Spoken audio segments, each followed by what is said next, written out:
Oke, kita mulai aja ya kelasnya ya, sambil menunggu yang lain. Oke, tak absen dulu. Mbak Sari, Sarino, Naru, Rita. Kemarin kan ada request ya, 3 kalau nggak salah, itu kata penghubung, memahami puisi, satunya tanda baca. Kita mulai dari penjelasan mengenai kata penghubung. Yang lain yang belum absen nanti tulis namanya ya, biar saya nggak bingung nanti sesuai absennya. Kata penghubung. Kita mulai dengan kata penghubung.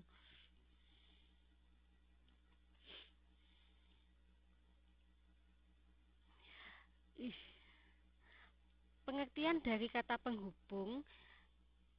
Kata penghubung itu disebut juga sebagai konjungsi atau kata sambung, yang merupakan kata tugas yang menghubungkan antara klausa, kalimat, dan paragraf.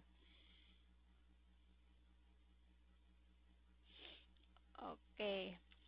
Kemudian kata penghubung klausa biasanya terletak di tengah-tengah kalimat, sedangkan kata penghubung antar kalimat di awal kata penghubung antar kalimat di awal kalimat setelah tanda titik, tanda baca, dan tanda seru. Nanti untuk penggunaan tanda titik, tanda baca, tanda seru, tanda apa namanya titik dua itu nanti kita bahas terakhir. Kemudian adapun kata penghubung antar paragraf itu biasanya letaknya di awal paragraf. Nanti kalau ada yang mau ditanyakan langsung ditanyakan ya Mbak ya.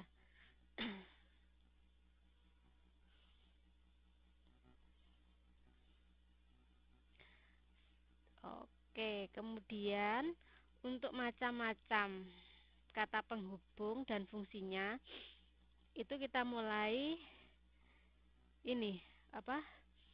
Ada 10 kata fungsi dan macam-macam kata penghubungnya. Untuk yang pertama, Mbak Dwi Ratnawati. Yang belum absen, Mbak minta absen dulu. Yang pertama yaitu menyatakan gabungan. Biasanya untuk menyatakan gabungan itu kita menggunakan kata hubung dan lagi pula, dan serta. Kemudian untuk menyatakan pertentangan, berarti kan kalau pertentangan itu menentangkan dua hal yang berbeda.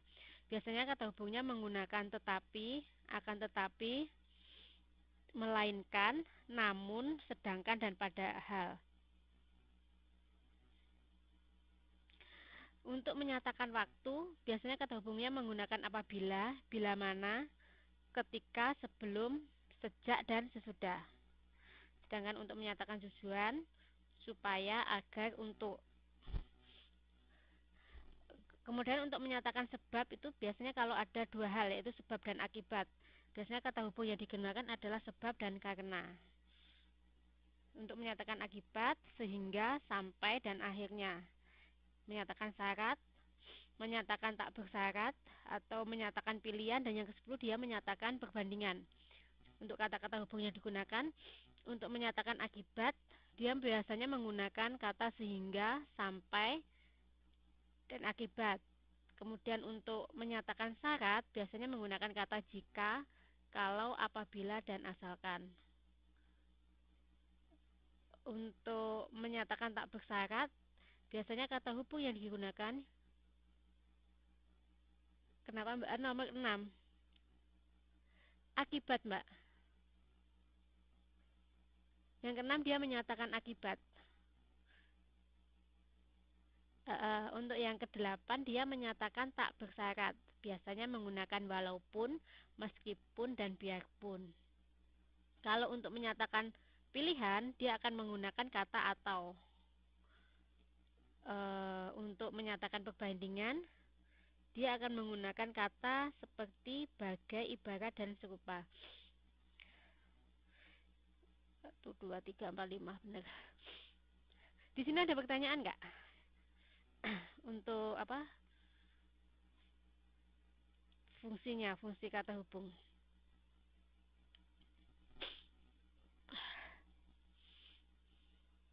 Oke, oke, nggak cepet-cepet.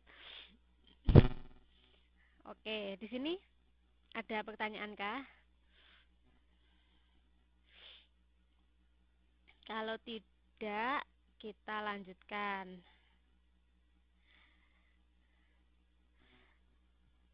Kemudian, kata hubung itu juga bisa untuk menyatakan menguatkan, seperti bahkan, apabila. Untuk menyatakan rincian, bisa menggunakan kata yakni, adalah, yaitu, dan ialah. Kemudian untuk menyatakan penjelasan atau penegasan, dia akan menggunakan kata bahwa. Kemudian untuk menyatakan urutan, bisa menggunakan kata mula-mula, lalu, kemudian. Kemudian untuk menyatakan pembatasan, dia menggunakan kata kecuali, selain, dan asal. Kemudian untuk menyatakan penandaan contoh, biasanya menggunakan kata misalnya, umpama, contoh. Dan yang ke-17 yang untuk menyatakan penandaan pengutamaan, biasanya menggunakan kata yang penting, yang pokok, paling utama, atau terutama. Adakah yang perlu ditanyakan?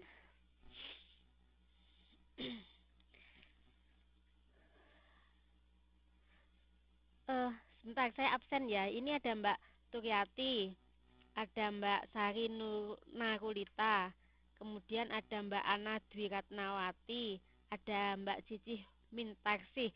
Yang belum siapa ini? Satu, dua, soalnya kurang satu. Mbak Miasi tuh.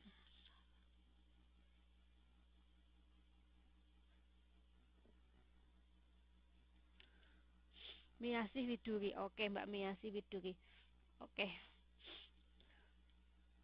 Iya, ada 5, 1, 2, benar 5.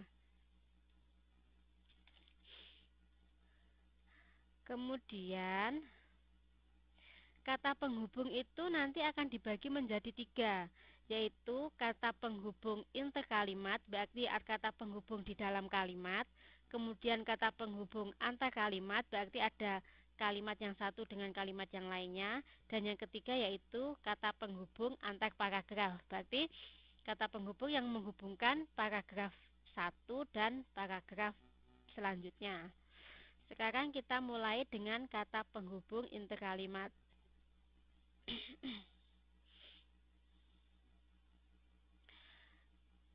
Kata penghubung intrakalimat atau antaklausa, iya, lagi pilek, adalah kata yang menghubungkan klausa induk dan klausa anak. Kemudian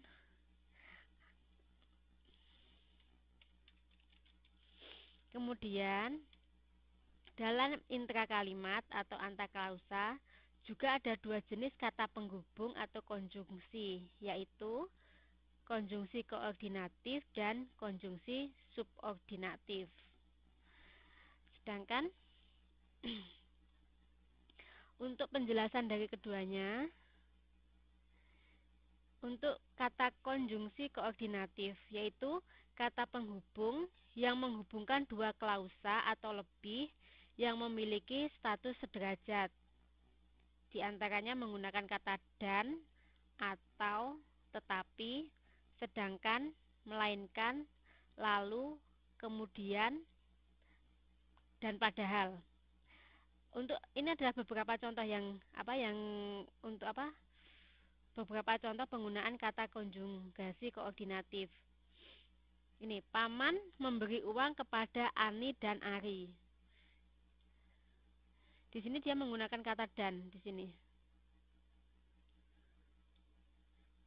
Berarti dia menyatakan dia mempunyai status yang sederajat. Atau untuk contoh yang kedua, Pandu anak yang pintar, tetapi kurang teliti dalam bekerja. Ini, tapi di sini sebagai konjungsi koordinatif. Kemudian contoh yang ketiga, kami datang ke rumah Rian, lalu menanyakan keadaan Rian pada ibunya. Lalu di sini. Ada yang perlu ditanyakan?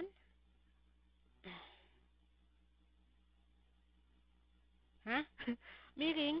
Yang lainnya gimana? Yang lainnya miring nggak? Walah, cuma Mbak Mia.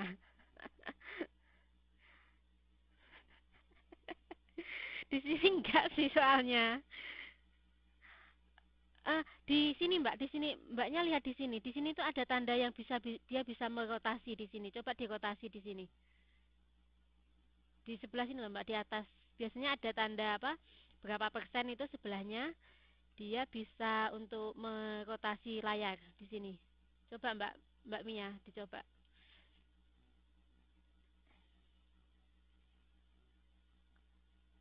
Bisa apa enggak?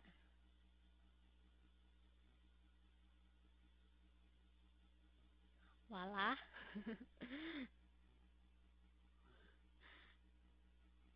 Oh, pakai itu ya, pakai apa? Pakai HP ya. Kalau pakai HP biasanya nggak bisa memang.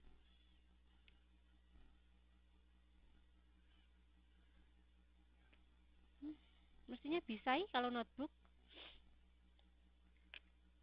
Coba di sini Mbak, kalau bisa sih. Coba di sini.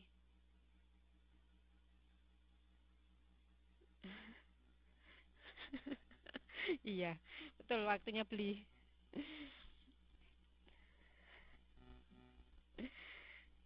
Sudah berarti kalau kita lanjutkan ya untuk apa?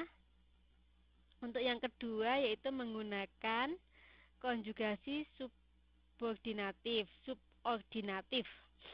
yaitu kata penghubung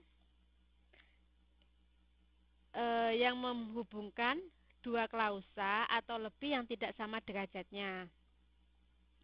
Jenis-jenis konjugasi subordinatif ini contohnya hubungan waktu, seperti sesudah, setelah, sebelum, sehabis, sejak, selesai, ketika, tatkala, sementara, sambil, seraya, selagi, selama, sehingga, dan sampai.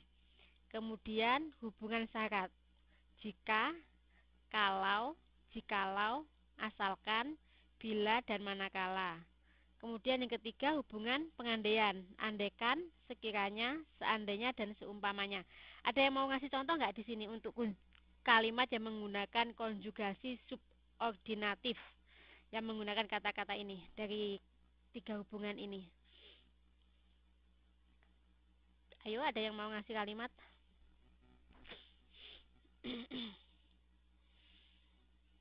Mbak Mia, Mbak Tur, Kak Dika, Mbak Cici, Mbak Sari, ayo siapa? Ada yang mau itu nggak ngasih kalimat?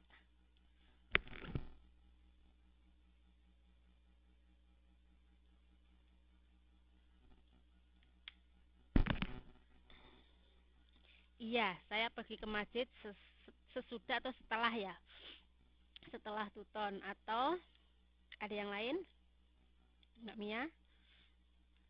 Atau dia akan mendapatkan nilai yang bagus jika rajin belajar. Itu berarti kan dia konjugasi subordinatif. Ada yang lain yang mau ngasih contoh?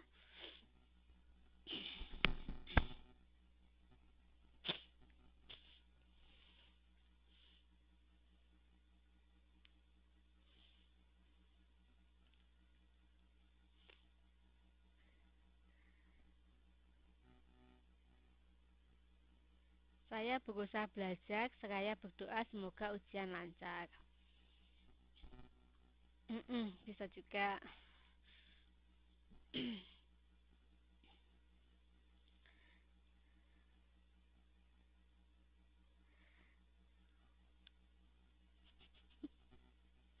Cie, Mbak Cici sudah ngomongannya sudah menikah-menikah ya.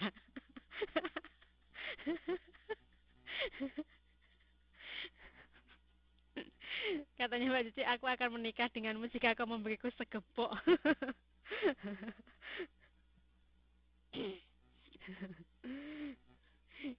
Semoga disegerakan Mbak Cici. Salah ya. Iya, iya, ya contoh iya Mbak, iya contoh kok iya. jika tengah ada. Kemudian ini ada lagi yaitu tujuan. Tadi sampai berapa sih?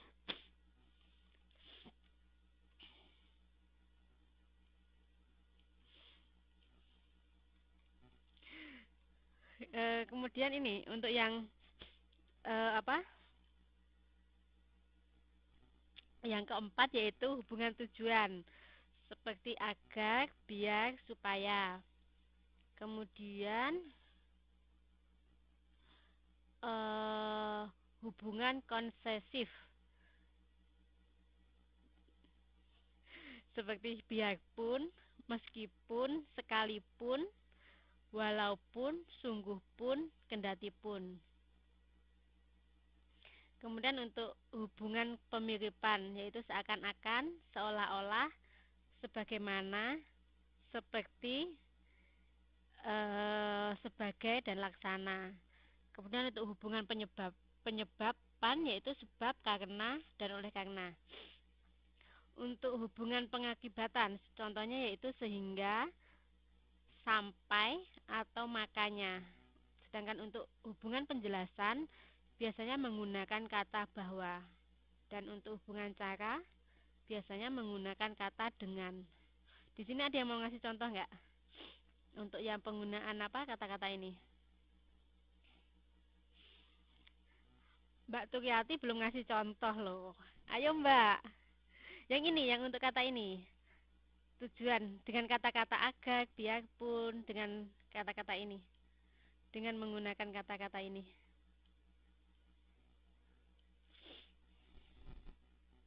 Loh, kenapa Mbak? Numben ngantuk.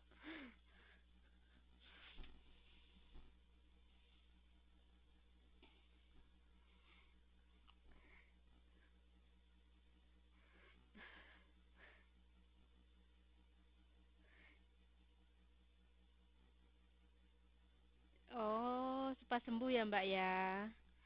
Saya menangis seolah-olah sedang berduka. Iya, rajinlah menabung di masa muda agar kelak hidupmu bahagia.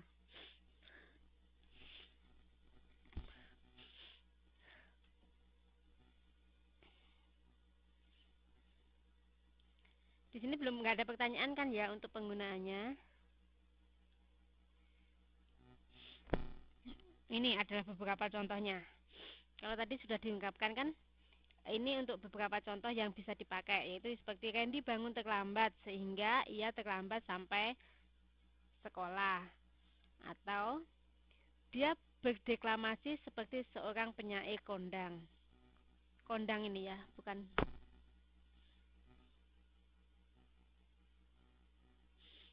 Makasih Mbak Turyati. Kemudian ayah pergi ke kantor walaupun badannya kurang sehat seperti Mbak Turyati. Mbak Turyati selalu mengikuti mengikuti kuliah online walaupun kurang sehat.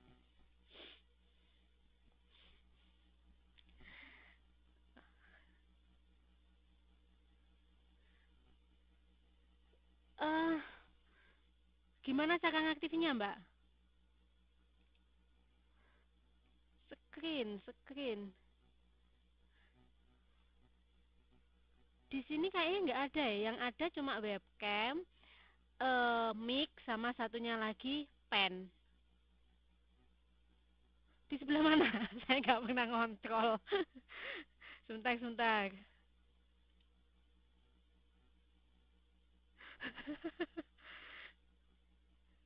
Sudah bisa, Mbak?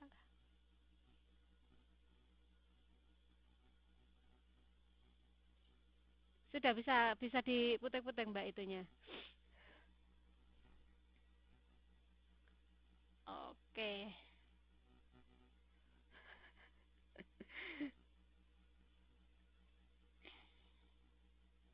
Ini. Kemudian dalam bahasa Indonesia itu ada sejumlah kata, di antaranya kata penghubung intra kalimat yang didahului tanda koma. Seperti ini, titik-titik padahal titik-titik atau titik-titik sedangkan titik-titik.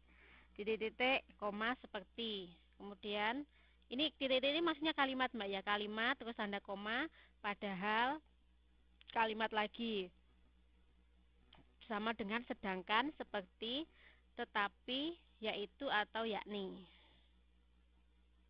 Contohnya, kalau padahal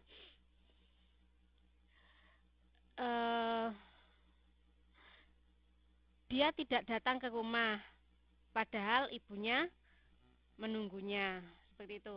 Jadi kan berarti ada tanda koma di depannya untuk Untuk memisahkan dua kalimat.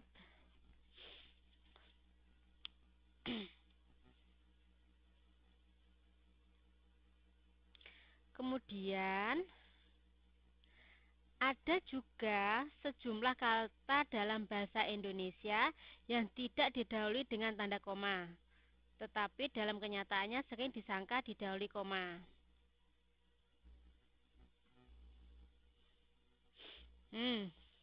Ia belanja banyak sekali padahal ia tak punya uang. Kemudian kayak Mbak Mia bilangnya ia selalu berfoya-foya padahal ia tidak punya banyak uang. Saya tetap bersabar padahal dia sudah sering mengecewakan sekali. Kayaknya Mbak Dika hari ini sesinya curhat ya Mbak ya. Dari contoh-contohnya.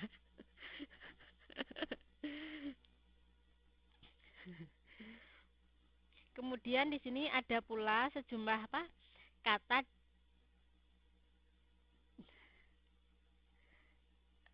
ya nggak apa-apa kalau mau restart. Kemudian ada sejumlah kata dalam bahasa Indonesia yang tidak didahului tanda koma, tetapi dalam kenyataannya sering disangka didahului dengan koma. Mengapa demikian? Itu karena sebelum ejaan bahasa Indonesia yang disempurnakan, kata-kata itu selalu didahului oleh koma. Jadi kan kalau bahasa Indonesia kan ada ejaan lama dan ejaan yang diperbarui kan. Jadi biasanya sebelum ejaan yang diperbarui, biasanya dulu kata-kata ini dia itu menggunakan koma di depannya. Contohnya ini, kata-kata yang didaftarkan ini, bahwa, karena, maka, sehingga. Ada 4 kata ini. Yang untuk ejaan lama dia ada koma, kemudian setelah diperbaharui atau dengan ejaan yang diperbaharui, kemudian koma di depannya dihilangkan. Kata bahwa, karena, maka, dan sehingga. Dia mau ngasih contoh di sini? Bahwa, karena, maka, sehingga.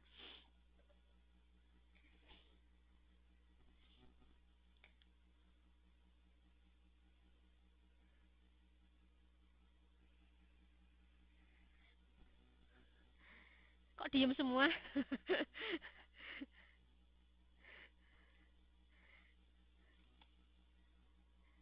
Ada yang mau ngasih contoh nggak ini untuk kata-kata ini? Untuk kata-kata bahwa, karena, maka.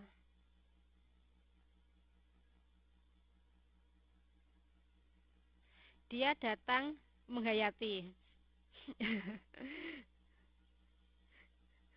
Oke, Mbak Tugianti nggak apa-apa kalau nggak bisa mikir, disimak aja Mbak ya.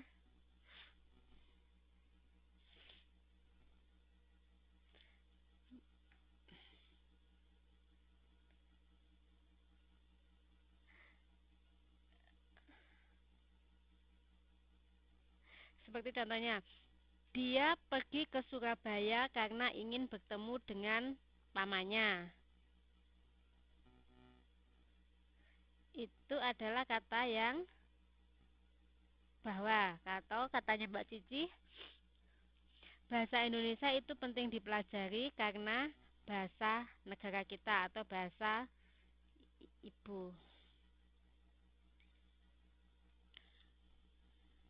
Cuaca hari ini kurang begitu cerah sehingga kawan-kawan tidak bisa hadir semua dalam fisik. Oke. Kalau di sini kan kita lihat ke atas. Kalau penulisannya dari Mbak Dika itu kan ada komanya. Dari Kak Dika kan ada komanya di situ. Tapi kalau berdasarkan EYD, koma di depannya ini nggak usah nggak dihilangkan Mbak, Kak. Yang sehingga cuaca hari ini kurang begitu cerah, komanya hilang langsung sehingga kawan-kawan tidak bisa hadir semua dalam fisik. Untuk penulisannya telah untuk ejaan yang sudah disempurnakan.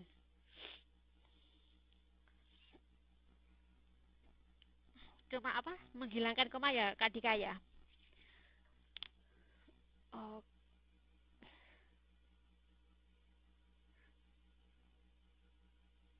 iya, soalnya kan penghubung dan kalau dan itu kalau dia cuma a, seandainya Tini dan Tono itu berarti dia nggak pakai kata koma, Mbak Mbak Tur Yanti. Tapi kalau seandainya Tini, koma, Tono, koma dan Lisa gitu berarti dia ada kata koma.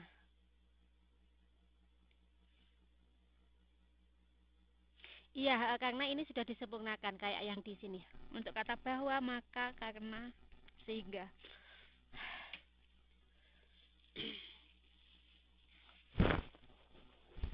Sudah? Jelas ya di sini ya?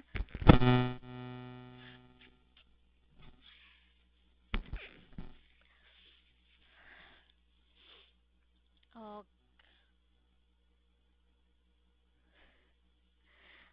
boleh.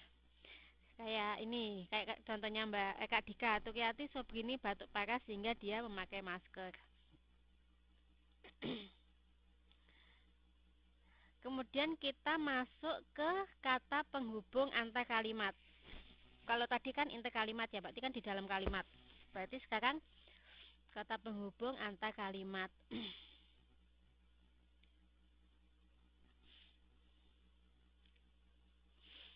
Ada sejumlah kata atau frase yang penghubung antar kalimat dalam bahasa Indonesia yang diikuti tanda koma jika digunakan pada awal kalimat. Ini contohnya, biarpun demikian atau begitu sekalipun. Loh, sekarang miring punyanya Mbak. Mbak Sari ya.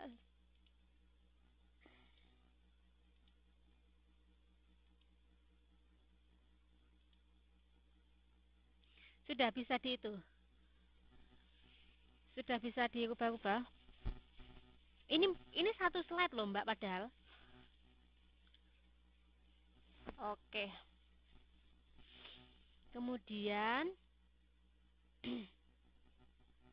sama-sama biarpun demikian, begitu sekalipun demikian, begitu walaupun demikian, atau begitu meskipun demikian.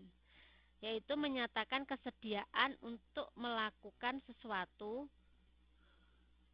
Kenapa dia gesek sendiri? Menyatakan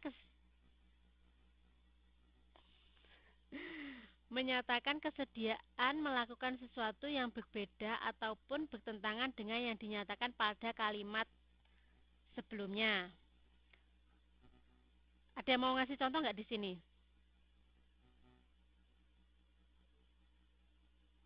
Untuk yang biarpun demikian, begitu sekalipun demikian. Wangel ya kalimatnya ya. Seperti contohnya, dia tetap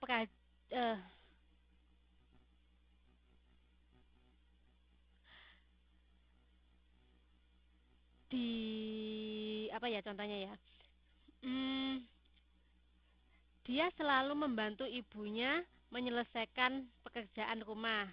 Biarpun demikian, dia tetap mendapatkan peringkat 1 di sekolahnya. Iya, betul, Mbak Mia. Kayak contoh, ia sangat miskin, walaupun demikian ia tetap ingin pergi ke sekolah. Untuk Untuk yang kedua yaitu menggunakan kata konjungsi, kemudian sesudah itu apa ini Mbak Saki ngasih contoh apa ini? Saya tetap melakukan pekerjaan biarpun saya begitu lelah. Demikian juga dengan teman-temanku yang lainnya.